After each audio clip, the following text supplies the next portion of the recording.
अस्सलामुअलैकुम वरहमतुल्लाहि वबरकातुहू। बिस्मिल्लाहिर्रहमानिर्रहीम।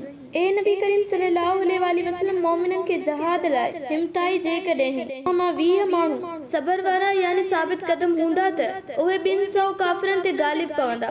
जेकॾहिं अहिड़ा 100 हूंदा त 1000 हक़ जे मुनकरन ते गालिब पवंदा, छाकाणि त हू अहिड़ा माण्हू आहिनि जेके हक़ ऐं बातिल जी हक़ीक़त ऐं जहाद जे जज़्बे खे नथा सम्झनि। हाणे तव्हां ते अल्लाह हल्काई कई, छाकाणि त खेसि मालूम आहे त तव्हां में ज़इफ़ यानी हीड़ाई आहे।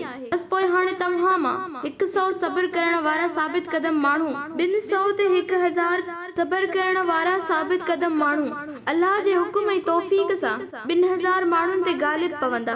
अल्लाह साबिरिन जो साथी आहे। नबीअ खे हीअ ॻाल्हि नथी सोए जो वटि जंगी कैदी बाक़ी रहिजी वञनि, उहे क़त्ल खां बची वञनि, बल्कि नबीअ खे घुर्जे त मुल्क में काफ़िरनि जी खून रेज़ी आम करे जीअं फितनो बाक़ी न रहे ऐं हक़ जे मुनकरन जी दिल में मोमिनन जो धाको ॼमी वञे।